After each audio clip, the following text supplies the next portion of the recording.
And now, ladies and gentlemen, please welcome to the stage Telarus co-founder Patrick Oborn and Justin Chugg, founder of Ensable. Hey guys. All right, welcome everyone. Everyone within an earshot of my voice, believe me, you're going to want to see this presentation. If you thought the tech reveal with the order status and the flow charts was awesome, you're really going to like this. We saw in the Shark Tank presentation just a few minutes ago how many people responded to lead generation. And it's something that when, time and time again, we survey partners and say, what is it that we can do to help you most? It's lead generation. In fact, Telarus actually got its start in lead generation. We didn't have contracts that were as big as the other guys. We didn't have anything, but we did have is 500 websites generating 350 leads a day that we were just handing out to partners. Someone take these. We gotta get rid of them. Things have changed and evolved since then.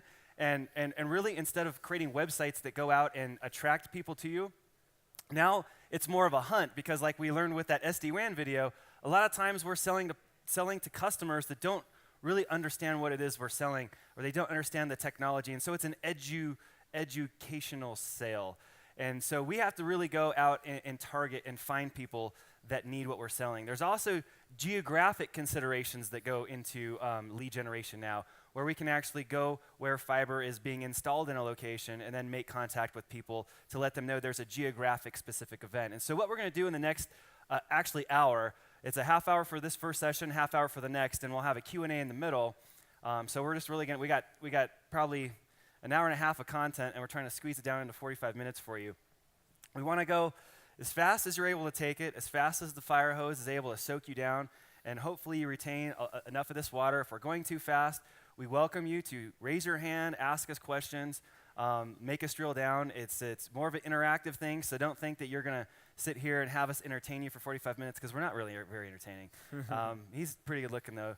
If you ask me, everyone says he looks like Michael Phelps from the Olympics, and so it's, who can't look at Michael Phelps and his 7 gold medals for 45 minutes? But we're gonna blow through it real fast. Again, for those of you who don't know, this is Justin Chugg. He's been our Chief Innovation Officer for the last 2 years. I think it's your anniversary coming back up.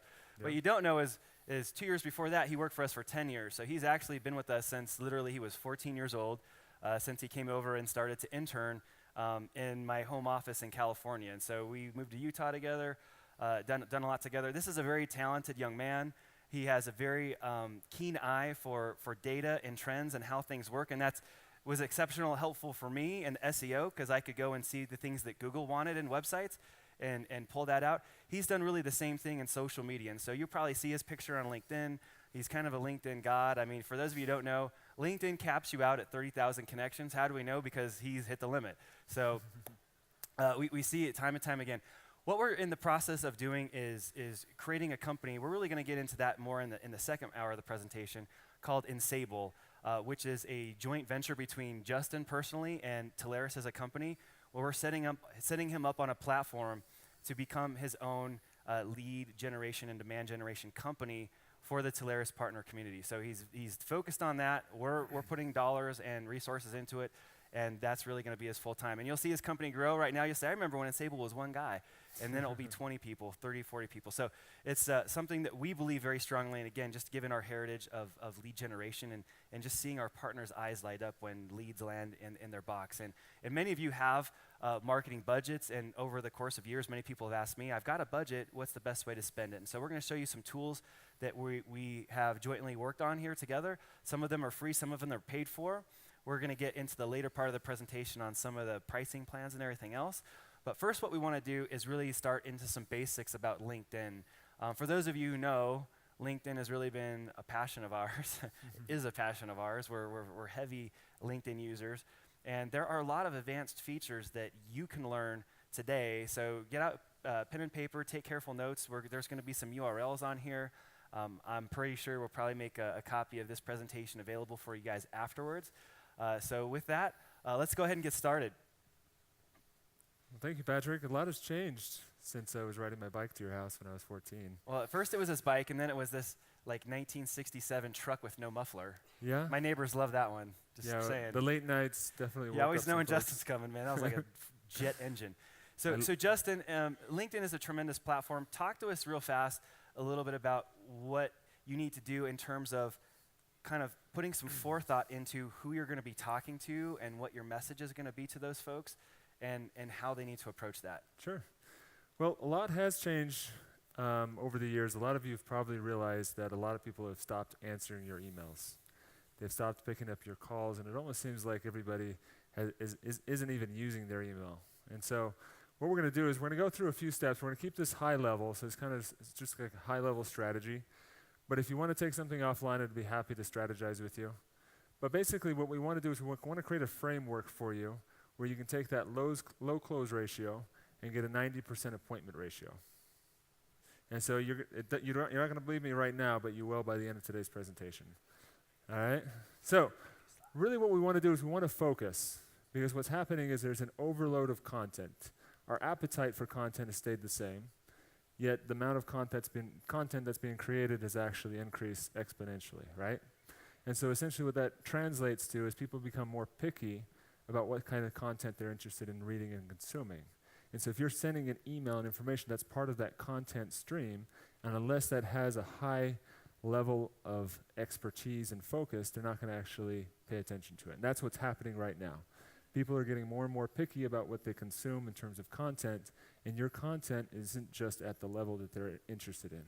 And so in order to solve that, we have to really choose a niche. And so the best way to start this is to focus on a niche that's related to an application, such as Salesforce or SAP or Office 365. And why do we focus on these applications, for example?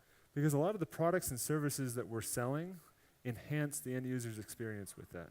Like UCAS, right? Like Yeah. Vonage, 8x8, people who tie into these specific integrations, because we're hoping that we're not really going to sell them SAP necessarily, Exactly. but what we're going to do is we're going to tie into their SAP and unlock the unified communications aspect of that so we can get paid and make some money off of SAP users, right? Yeah, so we want to become relevant to the audience. And the only way we can do that is talk to them about their applications and how our product, services, and expertise actually enhance these end users' experience by integrating it into their phone system, by optimizing it with security and SD-WAN. And what this is going to do is it's going to help people to actually open and see interest in this. And so the first step is just to choose a niche, because we have to focus in order to become relevant, because this generalization of content is what's keeping you from getting in front of your customers. But it's the focus that will get them to actually engage with you. So we're going to go ahead and figure out, well, how do we know which companies are actually using which applications? And so there's a pretty simple formula for this. There's a lot of electronic smoke signals out there. There's a lot of data trails that we can follow that will pretty much tell us who's using what, because of all the integrations and everything that takes place. And so Okay, DNS, pause for a second. let's go for that. So you just said that when people tie into different CRM integrations, there's basically there's a paper trail that we can follow. Exactly. Okay. So it's pretty easy to uncover this. A lot of times they'll have plugins on their website that you can search for. A lot of times their DNS records will reflect that.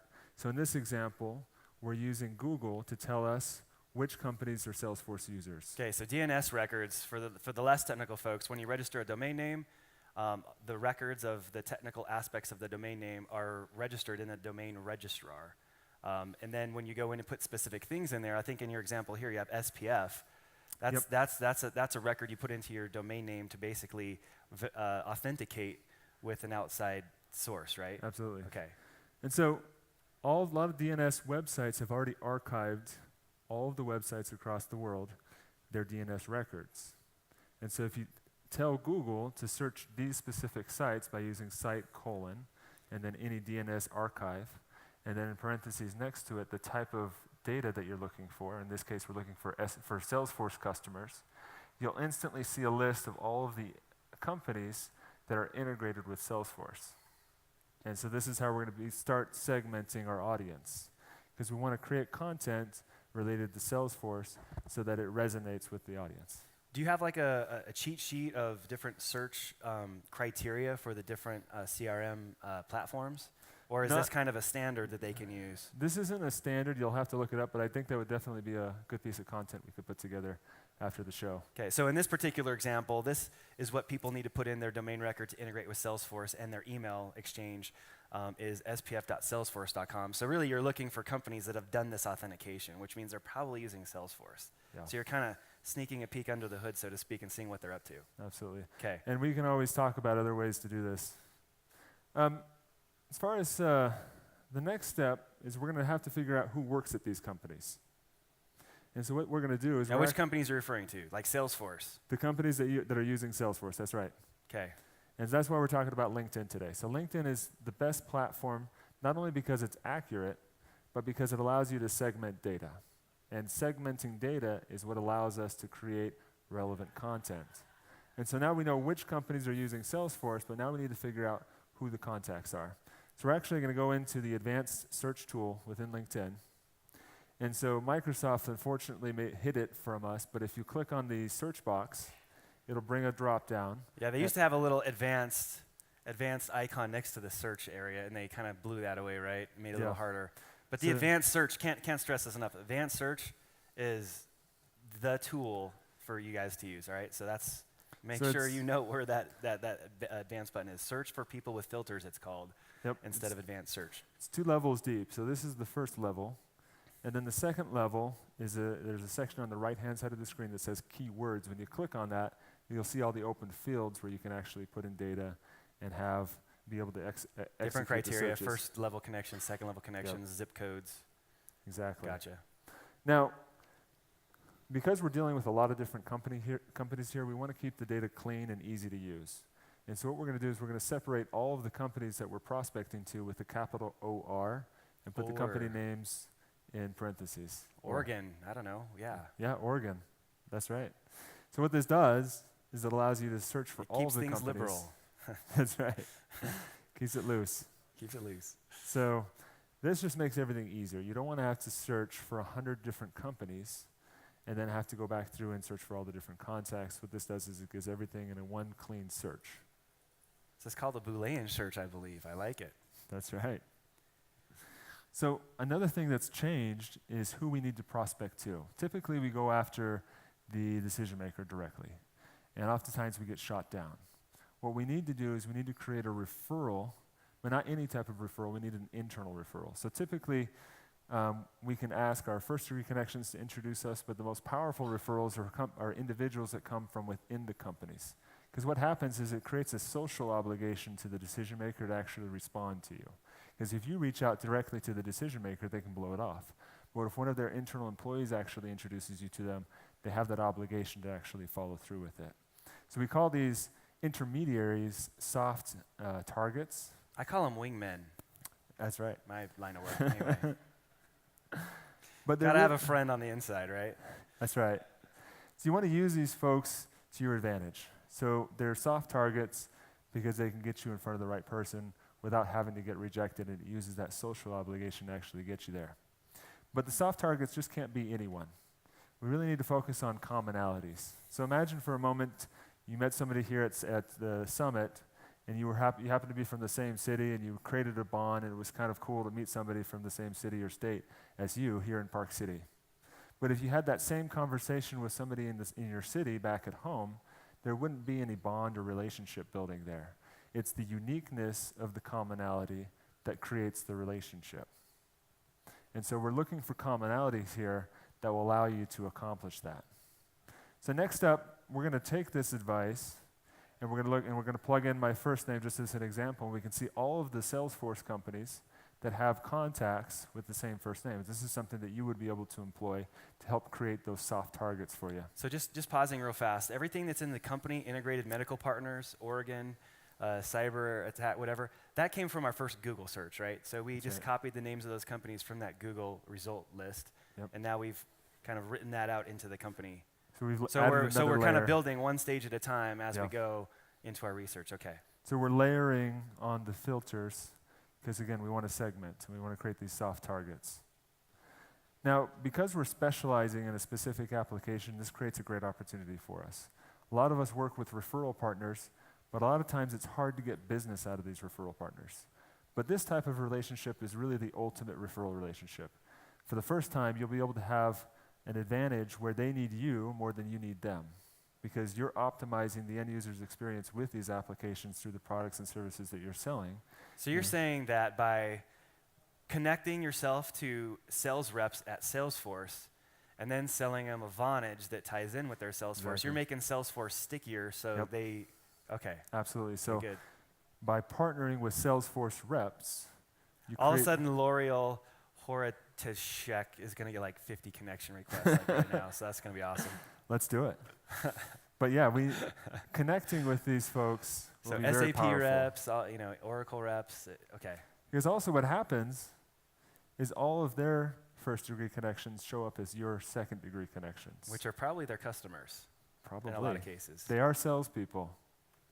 So it's not, we are going to mind their contacts because we want you to reach out to them, but it's also going to help you bolster your relationship with them and demonstrate your value as far as integrating their services into other services and making it more sticky. So it's kind of a two-prong approach. Number one, just using their LinkedIn profile connectivity to these end users, but also building somewhat of a referral relationship where they're kind of going to manually type in stuff for you as a favor for you so that you can help them keep their CRM embedded into their accounts. Absolutely. Did you think of this all by yourself? This is genius. I All must right, have read it let's in a keep book going. somewhere. Well, this is one of the tools that we want to introduce you today. LinkedIn list. Right. .com. If you're an attorney, you can send your letter to him. Just kidding. So the great thing about Mark LinkedIn is knows. it gives you good names and information, but the problem is there's no contact information. So what we've done is we've created a tool where you can actually take the data that you're seeing on the page and convert it into an Excel spreadsheet, not only with the contacts, but with the contact information. So it's one more pretty- time, you see the results in LinkedIn, but there's no way you can kind of suck it out and actually put it into a spreadsheet and use it for a prospecting tool, whatever, because Absolutely. it's just HTML code that Yep. you don't want to copy by hand. Yeah, don't nobody do wants that. to copy and do paste. that. So this is going to save you that trouble. And so this is on the website, linkedinlist.com, That's right. and that address presumably is the address that you want the report to come back to. So this would be your email address, not yours. Yep. This isn't your login or anything. This No. is where do you want the report delivered, and then that list here is, we'll show you here in a quick second how to get this, but as you work your way through that advanced search, what you're actually doing is if you look up at the URL keeps changing, and what you're doing is you're building a URL query string as you're clicking on the buttons on the page. And so what we're going to talk about here in a second is how to take that URL query string and submit it here so that Justin's system can then take over and deliver you that data. That's right. So this is basically an example of the results that you would get. And so it has a lot of great data. We use a lot of different databases to complement the information. But there's Right. a few missing things in LinkedIn, right? LinkedIn right. won't tell you their cell phone number, No, hopefully. LinkedIn won't tell you their email address that's right. in most cases. I've seen that people used to be able to actually put that as visible, and now I don't see that anymore. I think LinkedIn just killed it. I'm not sure. Yeah, you can still find it on your first degree connections, but again, we're not necessarily connected to them. And even if we were, we'd still have to do that by hand. How does your system know their phone number and their email address? Well, we use third-party databases to figure that out. So there's It's a the lot secret. of APIs. I like it. I love technology. All right. So we talked a lot about finding the right prospects, but we also want to talk about being found, because that's half of the equation here. So LinkedIn actually has a pretty specific algorithm that uses 5 different factors to rank you. I'm going to go through this pretty quickly, and we're probably going to bleed over into the next session, so we'll be fine, so don't worry. But there's 5 different things that they're looking for. By the way, sorry for interrupting. If you've ever done any search on LinkedIn for anything, he's always the #1 result. I'm like, I don't know how you gamed that system, but I have a feeling you're going to tell them the secret right now. Just saying. Yeah, I'm going to tell you how I figured You've it worked out. at like every supplier we've ever had. I do a search for Ring Central, and you're #1 and like the CEO's #2. It's like amazing. So LinkedIn's looking for common relationships, common LinkedIn groups, how popular your LinkedIn profile is. That's basically saying how many hits it's getting, and your overall activity. It's also looking at keywords. Let's talk about common relationships. We talked about building a network of individuals and expanding that. But what's important to being ranked is also how dense that network is, how many common relationships they have amongst each other. And the more dense that is, the more likely you are to rank higher for the individual that's looking for you. Also, LinkedIn groups, if you share that, obviously that also shows commonality, and LinkedIn will also add a few bonus points for you. The popularity is important because this is where endorsements, and all the other pieces where you're driving traffic to your profile by clicking on other profiles and putting the LinkedIn tag in your email. This will allow you to drive traffic to your profile, which shows LinkedIn that it's something that people are interested in seeing. And the overall activity is basically doing posts, staying engaged, joining groups. This shows the LinkedIn that the data is actually accurate. Justin, one of the questions I get most frequently asked is how you're at 30,000, I'm almost at 24,000 now. Like, how did that get so big, and who are these people? For me, and I can't answer for your 30,000 because you've done that over the last 4 or 5 years. But for me, it's just Count of Monte Cristo. I just do 5 to 10 every single day of my life. Like every time I have a quick second, I just do it, put it aside. And the really cool thing about LinkedIn is it gives you an awesome list of suggested connections. That's really kind of the first place. I'll grab 5 or 6 in there. Make sure that there's a hefty number of already common connections in there, so I know they're in the industry. I know that we're in the same universe. The other thing is I look at competition posts, and I see all of their audience that like their stuff, because I'm thinking, well, they'll probably like my stuff too. So I go in and I troll that, and I LinkedIn request almost every single person, unless it's their mom. You can easily tell.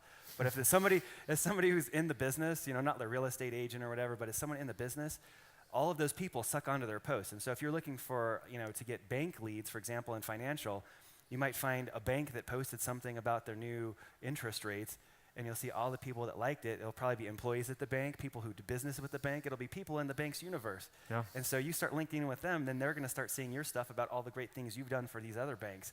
And that's how you start to ingratiate yourself into these different networks. So, and that's where the common relationships really comes in. The more dense your network, the more likely that your items and content will go viral.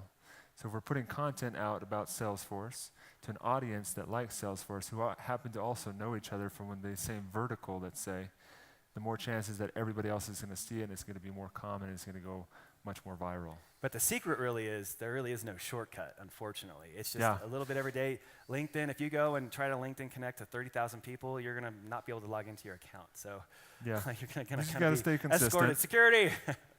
We have a troll. So it's a little bit over a long period of time. And it starts to grow fast, though. Absolutely. And the keywords is actually the most important piece that helps you rank, believe it or not. So all these other factors, if the keywords isn't in there, you're not going to rank. And that's because LinkedIn is trying to match whatever anyone's searching for. And so the number one ranking item is actually your last name. Do your parents know you changed your name to Salesforce Voice Integration? It's legal. I'm just saying. That's like Meta World Peace or something. That's awesome.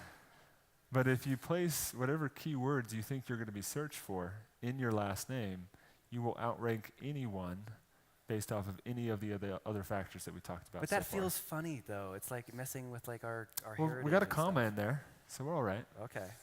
That's not a hyphen, so I guess you're not like like stepchild or something. Yeah. Okay, got it. But now that we have this audience, let's talk a little bit about the radio station and making sure that we can put the right content out in front of them.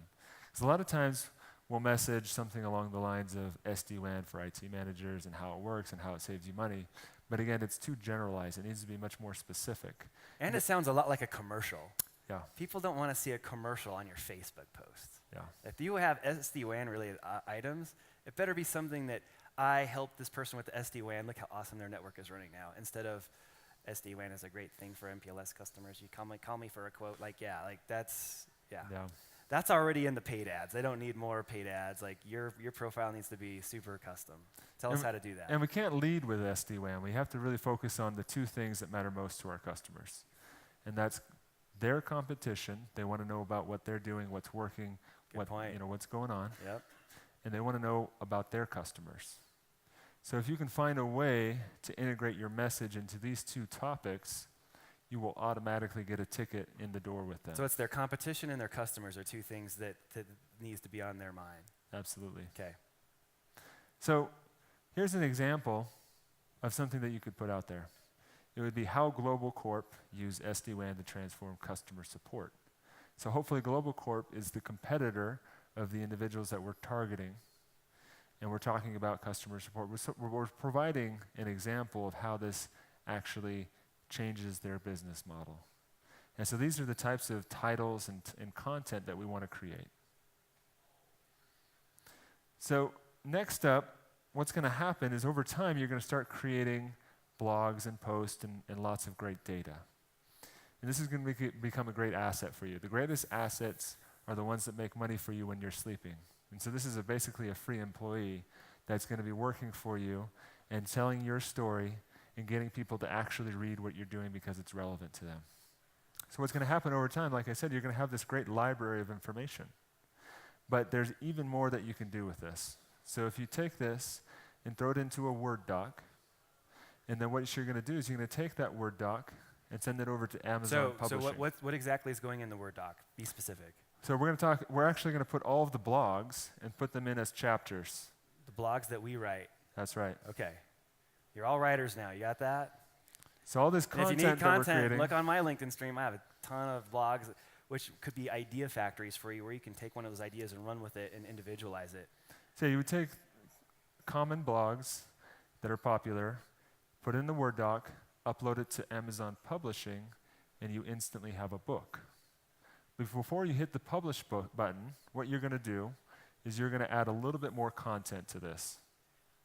And so what you're going to do is you're actually going to go out and interview your top prospects to get their point of view about each of the topics that you're covering in your book. And because ego drives everything, they're going to take your appointment. And so what's going to happen is they're going to want to get their name mentioned in a book about their industry and become an expert. And so you're going to get great. So how does this approach go? Hey, Mr. Chugg, nice to meet you. I'm writing a book about how auto dealerships are leveraging SD-WAN to increase their sales. We'd love to talk to you. Would you be interested in going on the record and talking with us? Yeah, so I would do it slightly different. Okay. So the Talk best to me. way to approach this is you would hire a virtual assistant, whether it's literally virtual, your computer, or somebody in India, but you have a virtual assistant reaching out to other virtual assistants that work with these executives and helping them get set up the appointments. And so you always want to work through a virtual assistant or some type of an executive assistant so that they can talk to an executive assistant, and that's how it's going to feel a little more legitimate. Does that make sense?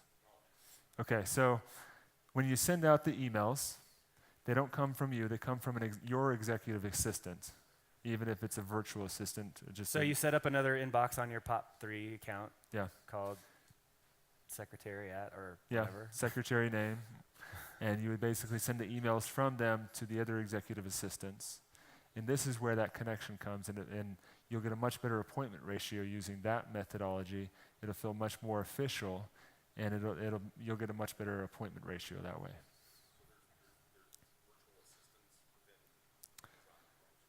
Well, the virtual assistants... How do you find the virtual assistants of your target? So you can find them online. If you just do a search for virtual assistant, you can find somebody in India for $3 an hour, if you like. Or you can just create a name and send the emails from them and, to call it virtual assistant. And on the receiving end, how do you know where to send to? So you would just do a LinkedIn search for virtual assistants of the executives that you're targeting. So you would take maybe 15 of your top prospects, Fortune 500 companies, and you would be able to get into the door with these companies through this methodology. So this isn't a to-do list. These are ideas. So if you it's don't just want to an be idea. an Amazon publisher, it's okay. All this stuff is still relevant. But once you have the book and you take advantage of these appointments, usually you say, well, you've been so gracious. Thank you so much for taking the time to let me interview for my book. I'd love to follow up with you in about a month and tell you what all your competitors are saying. And chances are they're going to take that appointment. And you can start building that relationship and moving forward and really coming across as the authority. But once the book is published, you can continue to use that as a great asset because you can take a stack of sticky notes, and on the front page you can put, look what your competitor said on page 27 about da-da-da-da-da. And you can mail that out to everybody else in the same vertical, and chances are by the end of the month you'll have a lot of phone calls. Yes? I noticed in the venue you're talking about blogging, but would you agree that millennials don't read much anymore? And if you're 40 or 50, you probably need to keep those chapters in the book quite short? That's a great question. Statistics actually show that the longer the article, the more the better activity you'll get from it. The longer. So overall, longer articles produce more revenue. Now, as far as blogs, people aren't going to go to your website to find the blog, which is why we're creating this radio station on LinkedIn to push the content out. And since the audience is going to be able to resonate with the content that we're producing, they're going to engage and see it.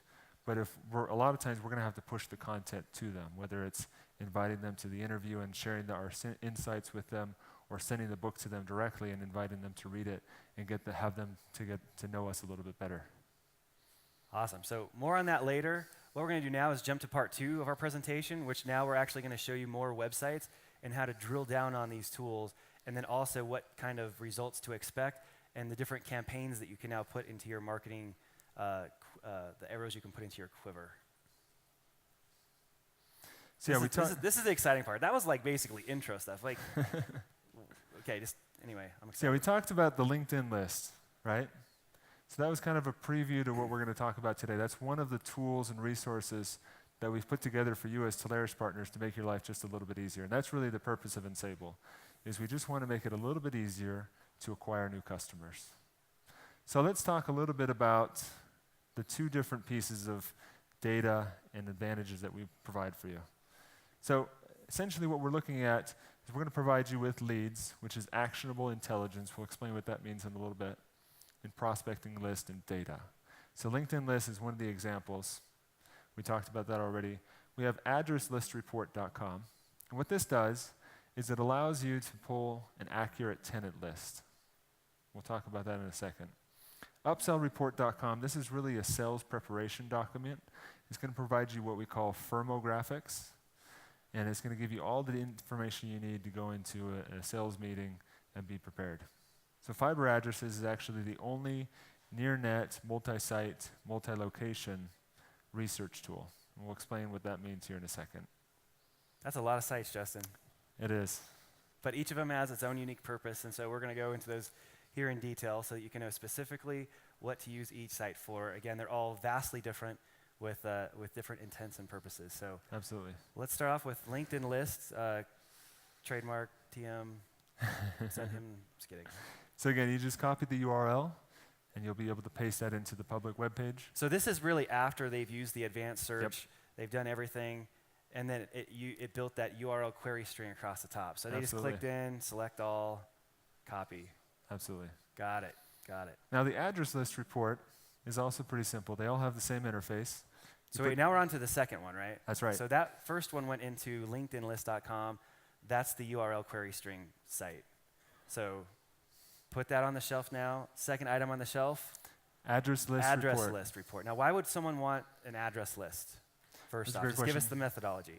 Most of the time it's because the construction is too expensive on a fiber build.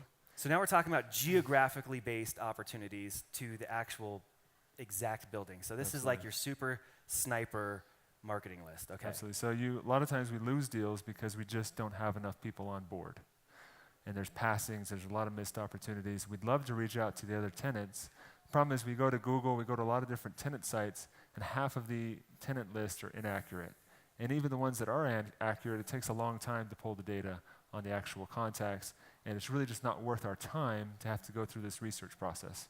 So addresslistreport.com does all the heavy lifting for you and translates any physical address into a contact list with accurate data. The reason why it's accurate is because we go to every tenant list across the web, and then we put it through a secondary filter that spiders their website looking for the physical address to actually verify it. So this is why it's the only accurate tenant list out there available that you can get a hold of, but it also adds accurate tenant or contact information from ZoomInfo and LinkedIn. So Justin, just go back one slide real fast. I just want to just talk about this for 10 more seconds. So this is when you know something is going on in a building, like maybe you're driving to work one day and you see like the Comcast, or you see like Americom, which is the company we bought VX Suite from.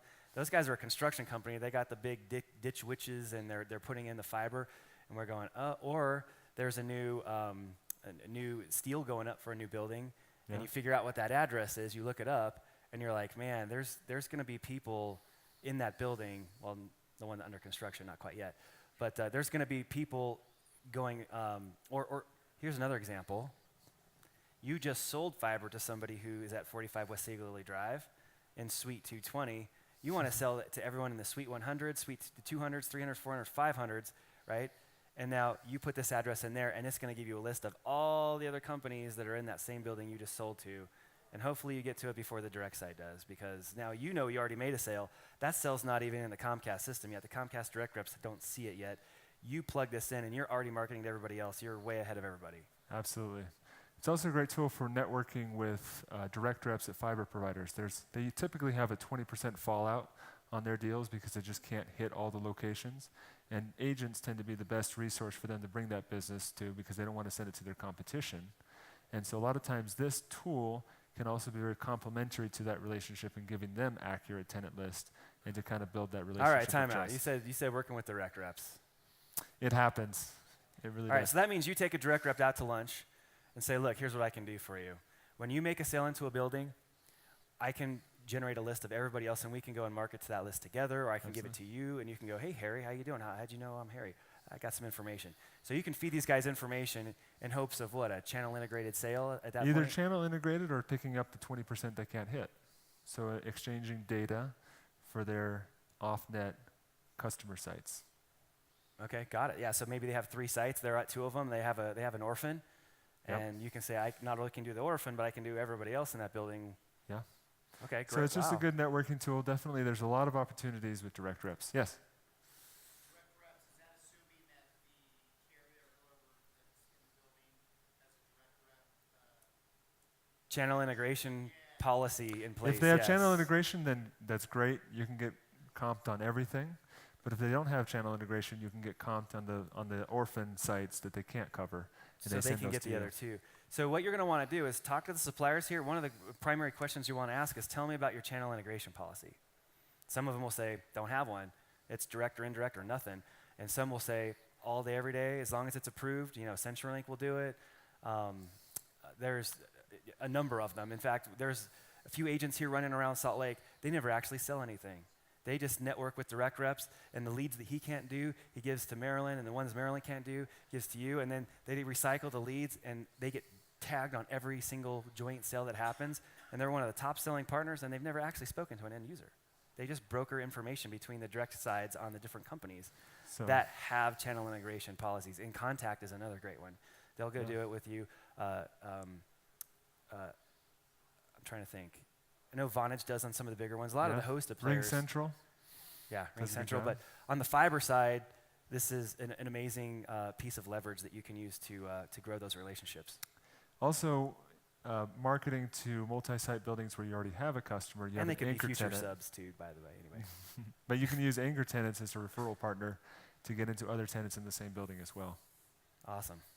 So next up, we got fiber Okay, addresses. so now we're on to the third one. Number 3. Now, Fiber addresses. not to confuse it with the other fiber the address website, list. but this is actually a different flavor. You'll notice it doesn't have a field at the bottom. It has an attachment. What this does, it allows you to do research on a list of buildings. Because a lot of times we get multiple site opportunities, but it's hard to figure out who's on net and who's near net. The problem is if we can use GeoQuote, but we don't know who's on near net, where a lot of the opportunities are. So what this tool will actually do is it'll go through each address and figure out what's available and let you know what the distance is for a fiber build. So this is like you have a customer that gives you a site of 100 locations. You can upload this list, and it'll tell you AT&T, Telepacific, Birch, whatever, Alpheus. So it's basically almost like a way for you to kind of pre-scrub your own multi-site fiber opportunities. Yeah, just to kind of make your life a little bit easier in that research process. So talk to us about the columns there. They're kind of cut off at the top. The one on the left in the green is on net, and the other one is near net. So That's right. the on nets are ones that your system talks to GeoQuote, and GeoQuote confirms Yep. it's on. If GeoQuote says no, then you're kind of looking around to see, well, let's look at a 1,000 meter radius or Yeah. whatever it is, and figure out, according to GeoQuote, which other suppliers are inside that circle, and that's on Yeah. the far right column. So we're measuring the distance between every other fiber building within a 1,000-foot radius to determine what other options are there. Wow, that saves a lot of phone calls. Thank Yep. you.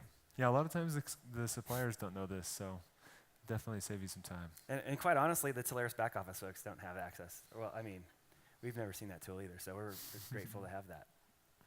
So lastly, we have upsellreport.com. We talked about this in the beginning. Upsell report. This is the ultimate trolling tool ever built right now. Just pay attention. This basically combines everything we've talked about so far and puts it into one little report. So basically what it's doing is going to give there's different sections. We're going to go through each one. This is what I call the Hoover's data. So it's basically pulling basic company information, size, employees, locations. Sorry, Justin, I got to call timeout again. All right. Way back to where we started. We're putting a company in here. What company would we put in there? So we have Telarus.com. So that's like maybe Telarus.com is a company I want to market to. I want to learn more about. Maybe Telarus.com is the URL of a company that's already my existing customer, and maybe I've only sold one product line in there. Maybe I've only sold him a coax circuit. But I want to see what else he's using. The customer's not super, a lot of customers aren't very forthcoming with information of a lot of stuff, especially initially in the relationship before there's a lot of trust there. They might have brought in one product line from you, but you want to kind of know what the total addressable market is inside this customer. Yeah, it's definitely great, which is why it's called upsell, because we want to make sure that you can sell as much as you can into these companies, but a lot of times we need that visibility.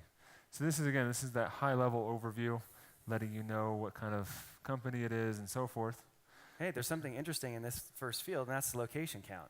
Yep. Mr. Customer, I've only sold you one coax at one site. I notice you have two sites. Can you talk to me about the other site? And they're going, how do you know I have two sites? Go, it's publicly available for information on the internet, of course. I do my homework. I'm a smart agent. That's right. Right? Next up, we do a little bit of analytics on the data we'll see here in a second. So we're trying to help you identify the sweet spots, the low-hanging fruit. So potential integrations into phone systems. So if they're using Gmail or Salesforce, this will let you know they should probably be working with XYZ supplier who happens to have an integration with this application, and also talking about any other opportunities that we're seeing. Yeah, so the one thing I like on this one is because Leaf Group uses Google Apps, they're probably going to be a good fit for Vonage. So we're already trying to match up what they're using based on our intelligent CIA system, and then match them up with providers in our portfolio. So you can already start to ask them, sir, I noticed you use Google Apps, just by way of question, does your Google integrate with your phone system by any chance? And they're going, A, how do you know I use Google? That's pretty cool. And B, no, it does not. And you can say, well, I can help you do that. So now you're getting in not with a cold conversation, you're getting in knowing something. And whenever someone knows something about you, it's really hard to shut that person down, because you're like, this is awesome. Everyone likes to talk about themselves, including me. And you can also segment your Wait, customer we got a quick question. Pete. MX records, publicly available in the DNS. Yeah, we'll show you that here in a second. Telarus.com.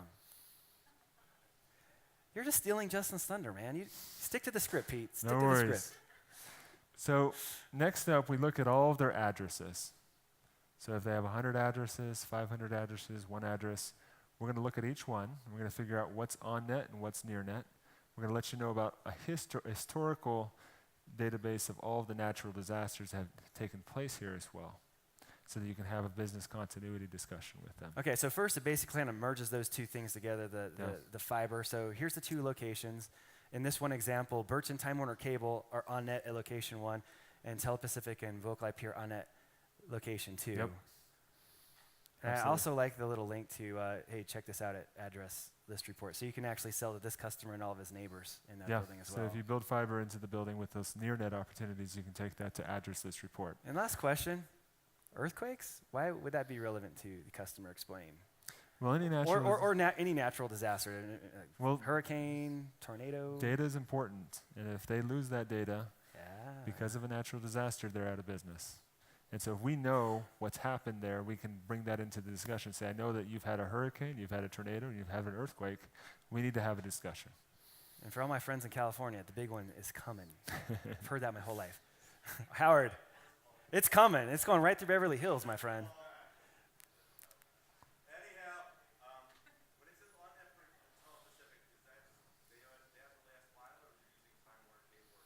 It's most likely a Time Warner Cable or AT&T. It's Telepacific as identified by our fiber system. So Telepacific has said, here's our lit building list, and some of them are resold. But Great question. Excellent question. Now this is where we get the data that Pete was mentioning. How do we know they're on Google? We look at the MX records, we can see the email host, we can see the type of web server, the hosting provider, whether it's dedicated or virtual. the different services that they've integrated into their email service, which typically we can see Zendesk here, we can see Mandrill, we can see Salesforce. So we can kind of see the applications they're using based off of the DNS and the different pieces that they've already integrated into stuff. We can look at a lot of other data, CDN information. The widgets also gives us some interesting information about applications as well. So it's just a technology snapshot. We also give you the latest news, key company contacts. So this is pretty good data. It's all accurate.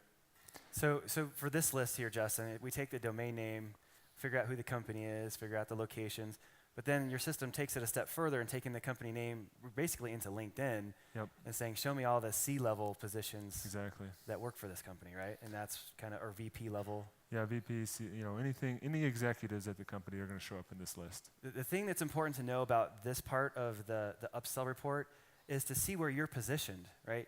You know the map at the mall, you are here, right? You may be talking to a low-level IT guy who may have oversold his own position inside the company he works for. This list will tell you, tell me about Fabio Sassini. And you go, oh, that's my boss's boss. See if we can get an appointment with Fabio. If we talk to Fabio about your strategy. So it's really a great way to kind of know where you are, because in a lot of cases, it's almost unknowable, and it's really going to change the way you address that customer based on where you're positioned inside the management group. So next up, you'll notice there's an Introduce Me tool. And what this does is it basically generates an email from myself to the end user, introducing you to them and recommending you. Now, it's not a guaranteed that they're going to respond, but it's a little bit easier than you reaching out to them directly. So it's just trying to make it a little bit easier for you. Also, we show you any type of job openings that they have. So this kind of gives you an idea. Maybe they have an IT job opening or some type of a call center job opening. So this will give you some interesting insights. Also, we talked a lot about working with competitors. So this also Can we go back to job openings real fast? Yeah.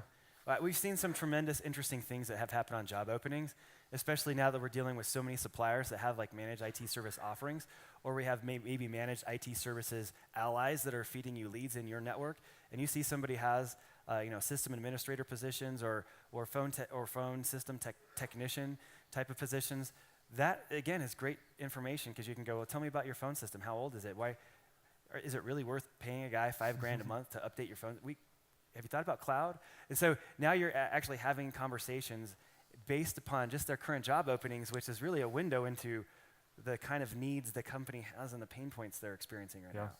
That's exactly why we do this, because a lot of times it'll reveal what they're doing in terms of technology, what they're looking for, what they use, and so forth. And there'll be some historical data, which we'll show you here in a future slide. Ooh, I like this slide. So these are the competitors. So it gives you basically a list of contacts. If you were to sell into this company, these are the people you want to call next, because they're going to take your call. Because there's nothing that opens up a door for you than name dropping a competitor on the initial call. They're like, what? Exactly. Even if hold you on, haven't what? What are you closed doing for them? What are they? Yeah, they want to know. Even if you haven't closed it, if you're talking to them, you can still mention that, and that goes a long way. Also, because Ensable's, we can see your LinkedIn connections when we're connected with you on LinkedIn. We can actually connect you with other Ensable members who are connected to these companies and have you collaborate with them, kind of like what Telarus does with the SME program. So say, for example, I have an awesome client in California, and I noticed that Pete's part of the program. I can say, Pete, I got a guy. Can you hook me up? And then we just so this is all part of that return report. the favors. Yeah, I like that.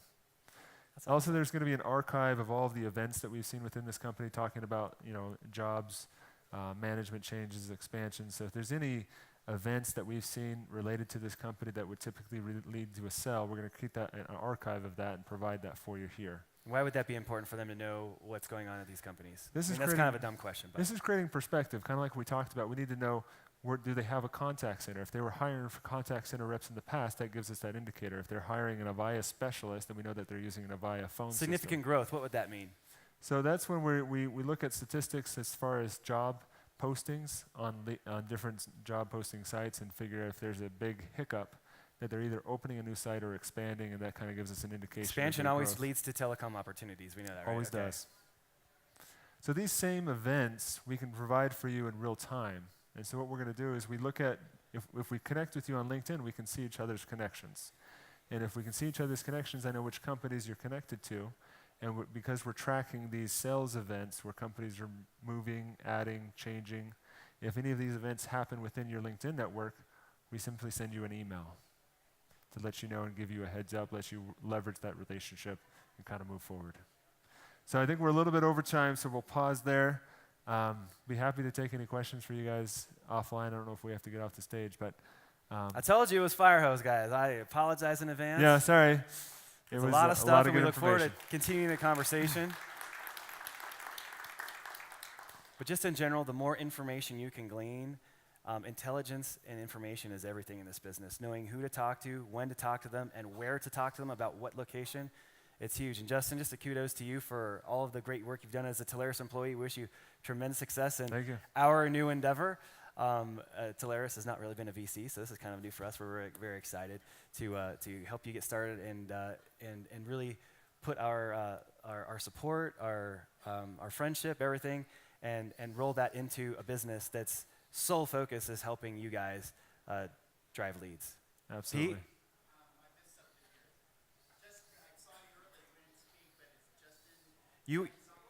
You will see a press release around July 1st announcing Ensable as the company, as a joint venture between Justin personally and Telarus as the company. So we're business partners. We have a huge vested interest in making sure that he succeeds. He will be coming out with pricing plans and everything. Like I said, some is free, some is not.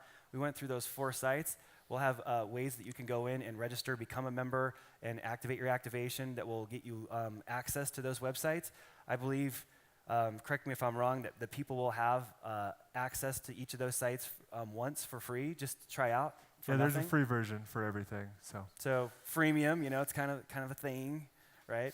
And Justin's gonna focus. We're gonna grow Justin's company together, Telarus and Ensable together, and it's gonna be absolutely outstanding because he's kind of like our own personal Shark Tank. We've invested a little more than $10,000 to get this going, but it's going to be fantastic, and we're really going to get back to that pedestal where all of our partners are going to feel that wind in their sails on the lead gen side. Howard.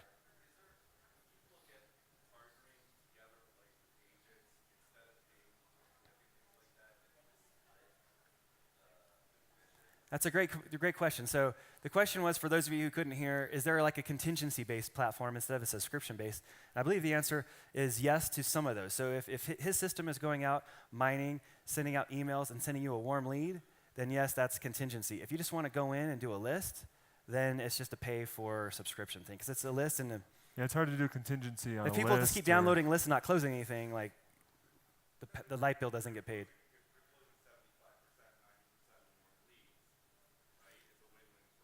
Yes. Yeah. So there are programs inside Ensable that are contingency based. Yeah, these are just the basics, but these are just the research tools. So, yeah, just to get you started. Any questions? We have like 1 more minute. Yeah. Yeah. Around July 1st, you'll see the launch, the press release, the price slick, how to contact Justin, how to LinkedIn connect so that you can be in that LinkedIn community. So we're sharing information about all of our prospects kind of anonymously with each other. Yep. That is awesome. Sorry if I missed this. Would you guys be willing to tell us how many LinkedIn connections you have? Yeah, 30,000, 24,000. 24,000. The more the better. You know what though?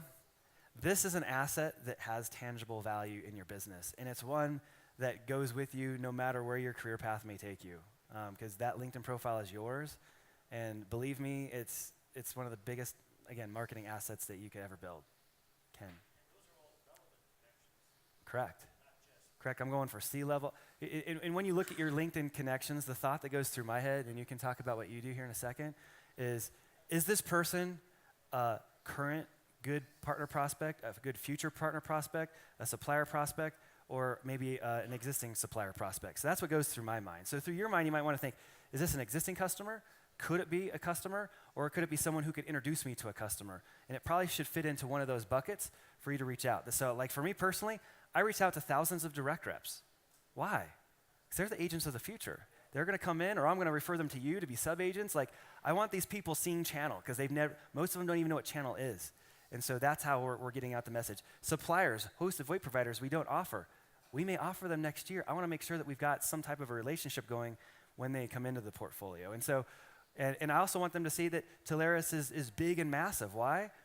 Because what happens when we negotiate our supplier agreement, I'm going to ask for the top commissions with the top, evergreen clause and everything else. And when they've seen you on social media for a period of time, they're going to acquiesce to those requests on the contract. So it's kind of just helping you establish leverage with current and future people that you plan on working with. It's a good asset, definitely. We talked about the density of your network, allowing you to rank higher, but also making your articles more viral. But it's definitely an investment to go deep and to go wide within different verticals and Salesforce users or any type of application user base. Your LinkedIn connection is essentially a radio station that you are building. And you just have to think to yourself, who's my audience, who would I want to hear it, and what do I want to say? And so it's the equal, delicate balance on the content side of coming up with stuff that's periodic enough, but not overloading, and also diverse enough so it's not the same crap all the time. So there's an art to content as well. That's probably could fill up a whole nother hour of breakout session, but today's more the tool We'll do side. some more stuff in the future. The infrastructure side of building your radio station. So. Thank you, Justin and Patrick.